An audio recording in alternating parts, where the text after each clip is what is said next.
Happy patch day, everyone, but what's going on in the works? And the patch dropped this morning for the PC, so now the PS3 and the PC both have the patch. Sorry, Xbox guys, I don't know why DICE is screwing you over, but apparently they are, making you wait a little bit longer. But I have played for about 3 hours, and 3 hours of playtime in this game is a lot for me usually, unless I'm streaming. But I'm going to be using two weapons that I feel got the biggest buffs in the patch, which is the G3A3 and the SG553, which I talked about in my last video. And you do not fly helicopters at me because I will shoot you out.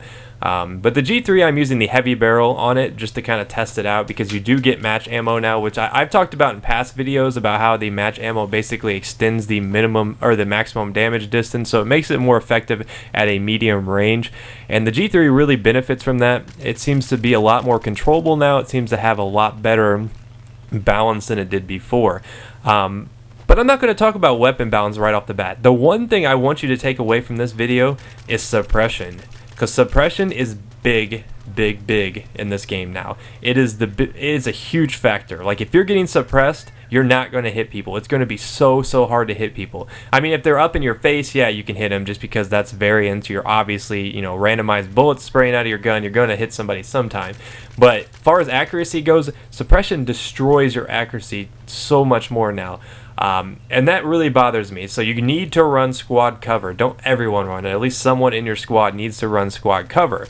The biggest problem I've found, though, that you run into people running squad suppression. Now, what that does is it basically cancels out squad cover.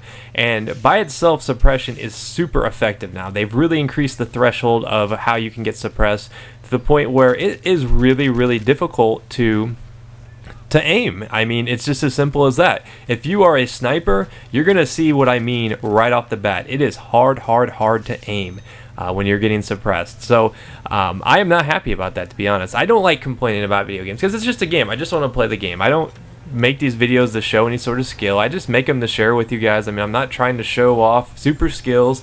I'm not. So yeah, I am a little bit annoyed by the patch. I mean, like I said, I just play these games to have fun, and the patch seems to have changed the game quite substantially. Like, I was pretty happy with Battlefield 3 overall. I feel like there was a lot of things that they did right. Obviously, there were some glaring issues with the game, but I didn't feel like the entire game needed to be patched, and that's seemingly what they've done, to the point where they've changed everything. Now, I don't really care that much about suppression. I mean, that's a part of the game now. I'm just going to have to deal with it. That's the way games, we're not in control of our destinies, I guess. The developers decide what we do, so I just have to adapt, I guess. I mean, that's as simple as I can put it. We have to learn to play the game a little bit differently, because suppression is such a big portion of the game now. Basically, what that does is it seems to have hurt the running gunners more so than the stationary players. So by kind of rebalancing the weapons, they've balanced the snipers to the point where if you're aggressive with it, you're going to fall under suppression, but you still have the ability to get one-shot kills among accuracy. But the biggest problem I run into with that is the fact that the idea behind a video game is that within a certain degree, the bullet is going to go where your sight is. I mean, honestly, that would never happen in real life. There's so many factors. But being the video game, you expect it to be somewhat accurate. And yes, aim fire is a factor in Battlefield 3. But now we're to the point where if you're getting suppressed, you really have to consider, the fact that you're not going to hit that person if you're aiming at them. I mean, you could feel like you're dead on target, but you're just going to shoot 3 meters to the left. And that's what happens with snipers. So that's one of the biggest problems I've had with the patch thus far. And you may notice that this is actually in a little bit lower frame rate than usual, which I talked about earlier, and it did kind of kill my frame rate. So I went back to the default color scheme, and I mean, I think this color scheme right here looks amazing, don't you guys think? I mean, it is a little bit choppy here and there just because I was dropping below 60 frames, but I mean, for the most part, the color looks awesome with this injector, and I had to remove it and go back to the original, but apparently the colors are increased a little bit. So that's the only really true problems I've had on the technical side of the patch, and luckily I was able to fix that to the point where it's a little bit more playable, because I'm used to playing between 75 and 100 frames per second, and I was just topping out between 61 and 70, so that was kind of frustrating. So I had to make some adjustments, but that's okay. As far as weapon balance, though, weapons are completely different now. Flash suppressor doesn't reduce aim fire. That's something I'm sure you guys already knew, so keep that in mind when using the flash suppressor now. It's actually pretty powerful. It does decrease hip fires quite substantially, but for the most part, it's actually a usable attachment now. I've used it a handful of times on the M16 and have liked it.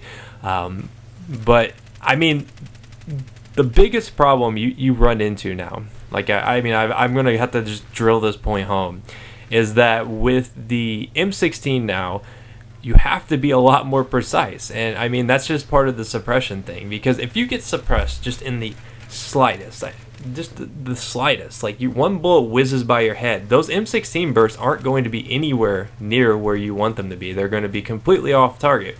And the M16 has been one of the more reliable weapons in the game, and it's just hard to wrap your head around the fact that you're missing. You're like, you get to the point where you're like, did they get rid of hit markers in this game? Did they get rid of, I mean, am I lagging? It was really weird to adapt to at first, but eventually I got used to it. So I don't know. I'll probably make a second video, though, a little bit later this evening to talk a little bit more about some other stuff. I will be announcing this, though. The showdown on Friday will be sniper related, assuming that I can get it finished in time. I'm doing some changes to the series, so we will have some pretty epic changes coming up here in the future to the showdown. It's going to get a bigger production value, so look forward to that. But I'm going to do a comparison of the snipers post patch in the showdown, because I think it'd be worth doing. So hopefully you guys will enjoy that. But I will bring out another video later this evening talking a little bit more about the patch, just because there's things that I'll probably run into the more I play. But for now, the G3 is better. The SG553 is amazing now. Suppression will kill you if you don't use squad cover. If they use squad suppression, it's going to cancel out squad cover, and suppression will still kill you. So there's a lot of new factors that have popped up in Battlefield 3, and it really has made me have to learn the game, to play the game a little bit differently. So I'm not complaining.